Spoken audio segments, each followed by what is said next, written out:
भारतीय communist party के senior नेता बाबूराव होना ने कहा कि मजदूरों, किसानों और दूसरे आम लोगों की मांगों को तुरंत पूरा करने की मांग को लेकर 12 फरवरी को एक आम धरना दिया जाएगा। सोमवार को मीडिया से बात करते हुए उन्होंने कहा कि यह संघर्ष मजदूर विरोधी नीतियों, महंगाई, नौकरी की सुरक्षा की कमी और किसानों की समस्याओं के खिलाफ किया जाएगा। उन्होंने मांग की है कि सरकार अपनी जन विरोधी नीतियों को तुरंत वापस ले और लोगों को बुनियादी अधिकारों की रक्षा करे। उन्होंने कहा कि अलग अलग ट्रेड यूनियन, किसान यूनियन और प्रोग्रेसिव संगठन हिस्सा लेंगे और संघर्ष शांति से किया जाएगा। कैमरामैन पुराज का कवरेज। ನಮ್ಮ ದೇಶದ ಆರ್ಥಿಕ ನೀತಿ ರಾಜಕೀಯವಾಗಿ ಕನ್ವರ್ಟ್ ಆಗ್ತದೆ। 1991ರಿಂದ ಹೊಸ ಆರ್ಥಿಕ ನೀತಿಯನ್ನು ಕೇಂದ್ರ ಸರ್ಕಾರ ಅಡಾಪ್ಟ್ ಮಾಡ್ತು।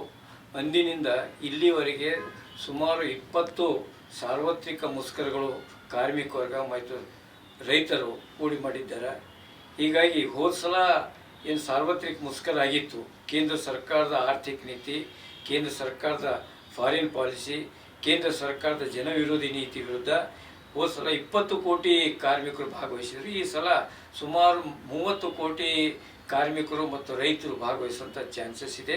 ಈ 1990ರಿಂದ ಆರ್ಥಿಕ ನೀತಿ ಕಾಂಗ್ರೆಸ್ ಸರ್ಕಾರ ತಂದ ನಂತರ ಇವತ್ತು ಕೇಂದ್ರದಲ್ಲಿ 2014 ಕೇಂದ್ರದಲ್ಲಿ ಬಂದಂಥ ನರೇಂದ್ರ ಮೋದಿಯವರ ಸರ್ಕಾರ ಜನವಿರೋಧಿ ನೀತಿ ಅಡಾಪ್ಟ್ ಮಾಡ್ತಾ ಈ ಕಾರ್ಪೊರೇಟ್ ಪರವಾಗಿದಂಥ ನೀತಿಗಳು ತಂದು ಕಾರ್ಮಿಕರ ಕಾನೂನುಗಳೇನಿದ್ದು ಸುಮಾರು 29 ಕಾನೂನುಗಳ ಬದಲಾಗಿ ಕೋಡ್ ಅಂತ 4 ಕೋಡ್ ತಂದು ಟ್ರೇಡ್ ಯೂನಿಯನ್ ಮೂವ್ಮೆಂಟ್ಗೆ ಪೆಟ್ಟು ಹಾಕ್ತಾ ಇದ್ದಾರೆ।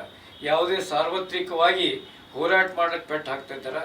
ಮತ್ತು ಇದೆಲ್ಲ ಏನಾಗುತ್ತೆ, ಮೊನ್ನೆ ಅಮೇರಿಕಾ ಜೊತೆಗೆ ಒಪ್ಪಂದ ಮಾಡ್ಕೊಳ್ಳೋ ಸಲುವಾಗಿ ನಮ್ಮ ದೇಶದಲ್ಲಿ ಇದ್ದಂಥ ರೈತರ ಮೇಲೆ, ನಮ್ಮ ದೇಶದಲ್ಲಿ ಏನು ಹೈನುಗಾರಿಕೆ ಇದೆ ಅದರ ಮೇಲೆ ಪೆಟ್ಟು ಬೀಳ್ತಾ ಇರ್ತದೆ। ಈಗ ಅಮೇರಿಕಾದ ಒತ್ತಡದಲ್ಲಿ ಕೇಂದ್ರ ಸರ್ಕಾರ ನರೇಂದ್ರ ಮೋದಿಯವರು ಕೆಲಸ ಮಾಡ್ತಾ ಇದ್ದಾರೆ।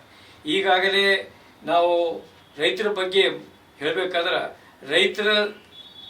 ರೈತ ಸಮುದಾಯಕ್ಕೆ ಏನು MSP ಬಗ್ಗೆ ಕಾನೂನು ಮಾಡ್ತೆ ಅಂತೇನೋ ವಾದ ಮಾಡಿತ್ತು ಕೇಂದ್ರ ಸರ್ಕಾರ, ನರೇಂದ್ರ ಮೋದಿಯವರು, ಅದು ಇಲ್ಲಿವರೆಗೆ ಮಾಡಲಿಲ್ಲ। ಅದರ ಜೊತೆಗೆ ಈ ಬೆಳೆ ಹಾನಿ ಬಗ್ಗೆ ಕೇಂದ್ರ ಸರ್ಕಾರ, ರಾಜ್ಯ ಸರ್ಕಾರ ರೈತರಿಗೆ ನೆಗ್ಲೆಕ್ಟ್ ಮಾಡ್ತಾ ಇದೆ। ನಂತರ ಕೇಂದ್ರ ಸರ್ಕಾರ ಪ್ರತಿಯೊಂದು ಕಾರ್ಪೊರೇಟ್ ಪರವಾಗಿ ಅಂತ ಕಾನೂನು ತರ್ತಾ ಇದೆ। ಒಂದೇನು ಈ ವಿದ್ಯುತ್ ಖಾಸಗೀಕರಣ ಮಾಡಬೇಕಂತೇಳಿ ಆಲ್ರೆಡಿ ಬಿಲ್ ಇದೆ। ಅದರ ಜೊತೆಗೆ ಬೀಜ ಕಾಯ್ದೆ मसूदे ಏನದ ಅದು ಇದ್ದಂಥ ಕಾಯ್ದೆ ಚೇಂಜ್ ಮಾಡಿ ಬೀಜ मसूदे। देश विदेश और स्थानीय समाचारों के लिए चैनल को लाइक, शेयर, सब्सक्राइब जरूर करें। धन्यवाद।